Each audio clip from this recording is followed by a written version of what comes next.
सर्वप्रथम तो आप सभी को मेरा नमस्कार एवं मेरे प्रयास को सराहने के लिए आप सभी को बहुत बहुत धन्यवाद।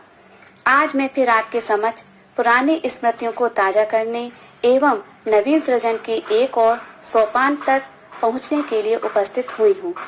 जैसा कि आप सभी जानते हैं कि हमारी प्रथम वीडियो में हम बीजगणित की अवधारणा स्पष्ट करने हेतु टीएलएम का निर्माण करना, बीजीय व्यंजक का निर्माण एवं एक पदी, द्विपदी तथा त्रिपदी पर चर्चा कर चुके हैं। आज की नवीन श्रृंखला में हम बीजीय व्यंजकों का मान ज्ञात करना तथा समीकरण को हल करना टाइल्स के माध्यम से ज्ञात करना सीखेंगे। आइए अब हम इन टाइल्सों की सहायता से बीजीय व्यंजकों का मान ज्ञात करना सीखते हैं। हमारा पहला प्रश्न है x + 5 का मान ज्ञात करना है जब x बराबर 2 है। तो पहले हम टाइल्स की सहायता से x + 5 को दर्शाते हैं। यह पिछली वीडियो में भी सीख चुके हैं। यह हमारा हो गया x + 5। जब समान पद होते हैं तो आपस में जुड़ते हैं, असमान पद होते हैं वो नहीं जुड़ते हैं, उन्हें हम संक्रिया के द्वारा प्रस्तुत करते हैं। जैसे ये भी प्लस का है और ये भी सारे पॉजिटिव हैं, तो यहाँ पर हम क्या लिखते हैं, व्यंजक x + 5 है जिसको हमने इस टाइल्स के रूप में लिखा है। अब इसका मान ज्ञात करना है व्यंजक का जब x बराबर 2 है, यानी x हमारा जो है ये 2 अचर के बराबर है। तो जब इसके बराबर है तो हम इसको हटाकर इसके स्थान पर इनका प्रयोग कर सकते हैं और इस टाइल्स को हम हटा देंगे। ये अब समान पद हो गए। समान पद होने के कारण और ये चूंकि सारे ही पॉजिटिव हैं तो ये आपस में जुड़ जाएंगे। इन्हें हम गिनते हैं तो हमें 7 प्राप्त होता है। यानी हम बता सकते हैं x + 5 का मान जब x बराबर 2 है तो उसका मान कितना होगा, 7 होगा। बाद में हम बच्चों को चाहे तो इस रूप में बता सकते हैं कि x के स्थान पे हमने कितना रखा, 2, फिर 5 जोड़ा तो कितना आ गया, 7। ये हमारी आगे की भूमिका है। अभी तो हम खेल खेल के माध्यम से सिर्फ टाइल्सों की सहायता से ही बता रहे हैं। आगे का प्रश्न लेते हैं। ये है हमारा y - 2 जब y = 1।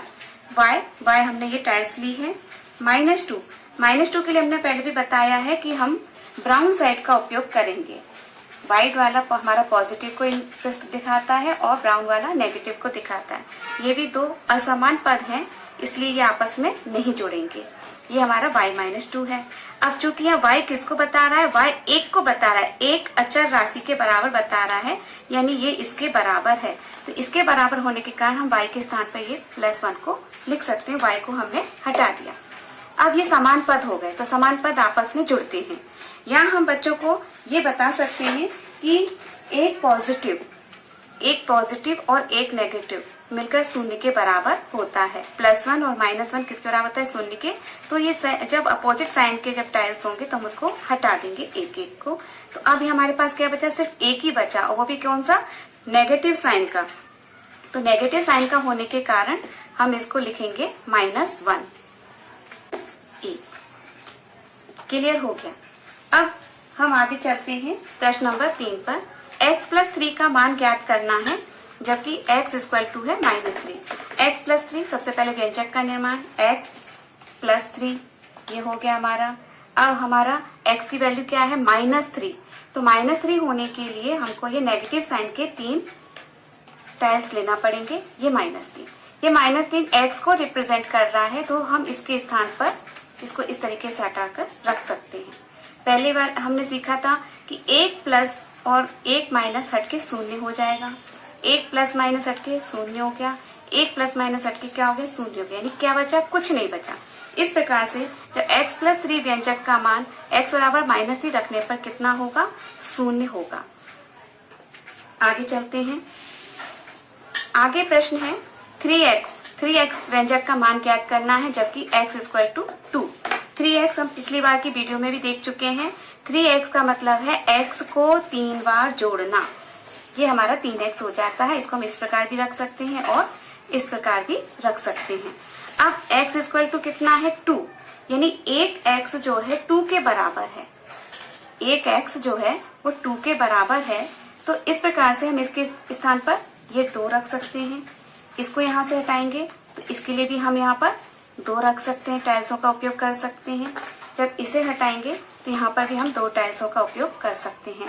तो ये सारी टाइल्स हमारे व्हाइट को की साइड में है पॉजिटिव को दर्शा रही हैं, यानी 3x की वैल्यू जब x इक्वल टू 2 है कितनी हो गई, 6 हो गई, यानी 3x की वैल्यू कितनी आ गई, 6 आ गई। क्लियर है अपना। आगे चलते हैं 2x प्लस 3, सेम उसी तरीके से हम व्यंजक का निर्माण करेंगे। 2x प्लस 3, ये हमारे प्लस 3 हो गए, दो पद हैं यहाँ पर।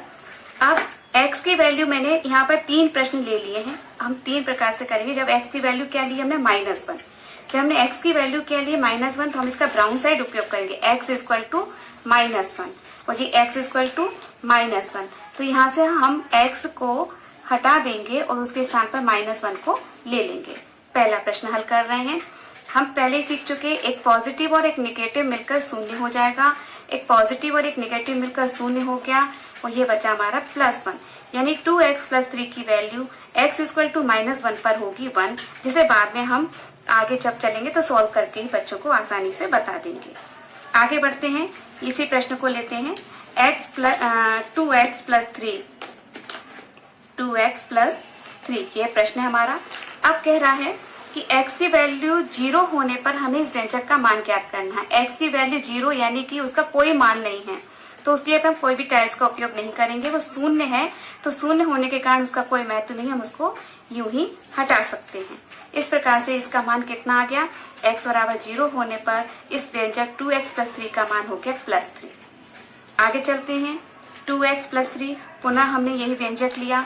अब हम इसका मान ज्ञात करते हैं जब x इक्वल टू 1 है। तो क्लियर है, x इक्वल टू 1 है, यानी हम x को 1 से हटा सकते हैं, x के स्थान पर हम 1 को रख सकते हैं। तो अब ये x हटा है हमारा, दोनों 1 रखे, इस प्रकार से इसकी वैल्यू हो गई 5। तो 2x प्लस 3 जो व्यंजक है उसका मान आ जाएगा 5। आगे चल, अब नए अगले प्रश्न पर आते हैं हम। प्रश्न है x/2 - 3, x हमारा ये है। अब चूंकि हमें इसको 2 से डिवाइड करना है, अब हम इसको दूसरे डिवाइड तो कर नहीं पाएंगे, तो सिंबॉलिक रूप में तो अपन डिवाइडेड बाय 2 लिखते हैं। अब टाइल्स का उपयोग कर रहे हैं तो हमें यहाँ पर ये देखना है कि मान लीजिए हम इसको इससे डिवाइड कर रहे हैं, 2 से डिवाइड कर रहे हैं। -3 के लिए मैंने ये नेगेटिव साइन के ले लिए, ये अलग है। ये हमारा एक पद है और ये हमारा दूसरा पद है। यहाँ पर हमकी इसकी वैल्यू ज्ञात करना है जब x इक्वल टू 6 है, यानी x की जगह पर हम 6 अचर राशि का प्रयोग कर सकते हैं। तो मैं यहाँ पर x को हटा करके 6 अचर को प्रयोग में ला रही हूँ। अब यहाँ पर हम इसको जब डिवाइड करेंगे, यानी 6 को 2 बराबर भागों में बांटेंगे। क्योंकि यहाँ चर को मैं 2 बराबर भागों में इस प्रकार से नहीं बांट पा रही थी, x/2 के रूप में रिप्रेजेंट कर रही थी, लेकिन अब ये अचर है, ये भी अचर है और यहाँ इसको 6 को हम 2 बराबर भागों में बांटेंगे तो ये हमारा 3 के रूप में हो जाएगा 2 बराबर भागों में बांटने पर। इस प्रकार से जब इसको 2 बराबर भागों में बांटा तो उसका एक भाग कितना हो गया, 3 हो गया। एक भाग हो गया 3, क्योंकि x/2 है। अब यहाँ पर यह हमारी 3 पॉजिटिव हैं और ये 3 नेगेटिव हैं, तो पॉजिटिव और नेगेटिव मिलकर 0 हो गए। ये पॉजिटिव नेगेटिव मिलकर 0 हो गए, ये पॉजिटिव नेगेटिव मिलकर 0 हो गए। इस प्रकार से इस व्यंजक का मान भी हमारा 0 आ गया। क्लास 6 में मैंने कुछ समीकरणों को भी हल करना देखा था, इसलिए मैं इस प्रश्न को भी आपके सामने प्रस्तुत कर रही हूँ। टाइल्सों की सहायता से ही हम समीकरणों को हल करना सीखेंगे। सर्वप्रथम तो हम व्यंजक का निर्माण करेंगे टाइल्सों की सहायता से, जो हम अब आसानी से करना सीख चुके हैं। ये हमारा है x+2। ये जो x+2 है वो 3 के इक्वल है, तो ये हमारा 2 पद मिलकर के ये समीकरण का लेफ्ट हैंड साइड बना रहे हैं और राइट हैंड साइड हमारा क्या है, 3। ये दोनों आपस में कैसे हैं, इक्वल हैं। इसे हल करके हमें चर का मान निकालना रहता है। तो यहाँ चर क्या है, x, तो हमें इस टाइल्स का मान निकालना है। जब इस टाइल्स का मान निकालना है तो हमें उसके साथ जो अचर राशियां हैं उसे हटाना है। तो जब हमें इसे हटाना है और ये पॉजिटिव है तो हम इसमें क्या करेंगे, नेगेटिव साइन के 2 को जोड़ देंगे।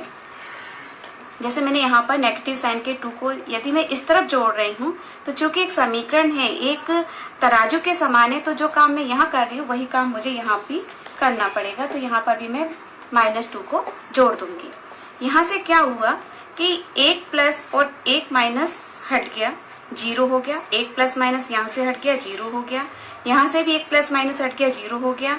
1 प्लस माइनस हट गया, 0 हो गया। इस प्रकार से x की वैल्यू आ गई 1। यहाँ हम इसको सॉल्व करके बाद में बच्चों को बता सकते हैं कि समीकरण हल करने पर x जो चर है उसका मान कितना आ गया, 1 के बराबर।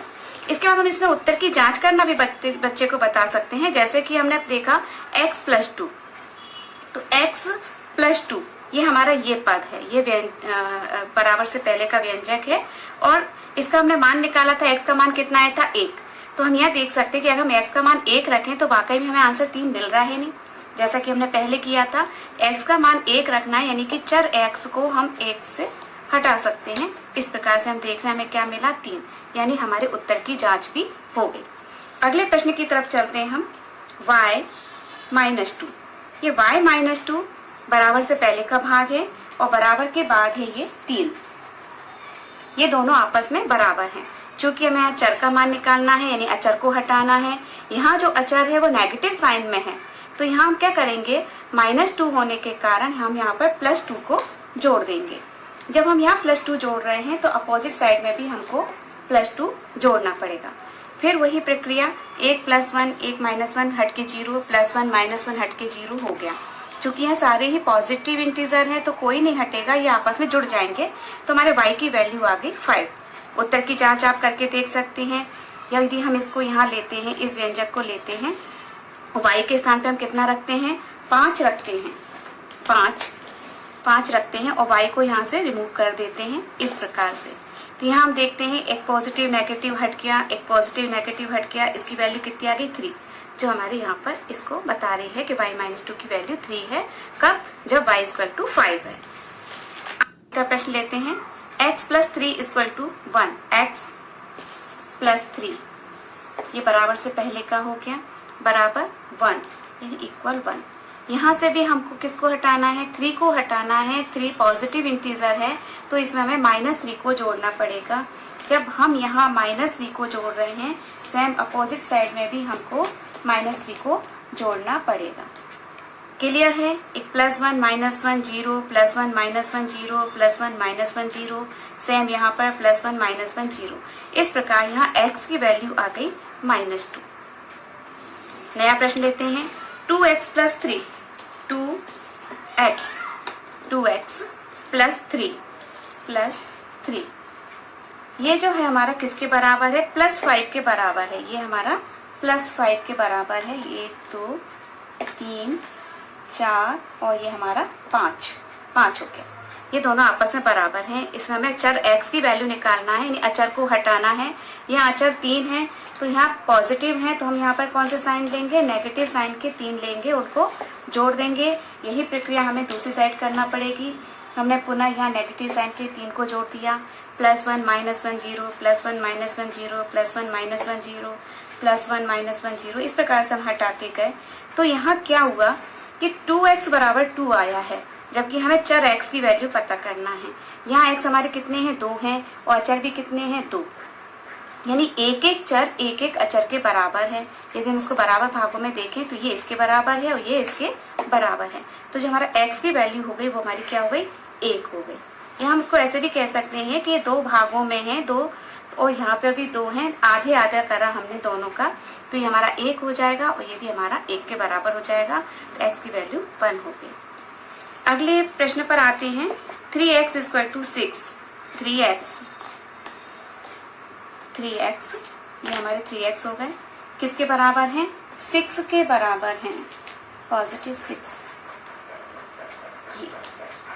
यहाँ स्पष्ट है कि ये 3x है वो 6 के बराबर है, यानी कि इनको हमें कितने भागों में बांट सकते हैं, हमें 3 बराबर भागों में हम इन्हें बांट लें।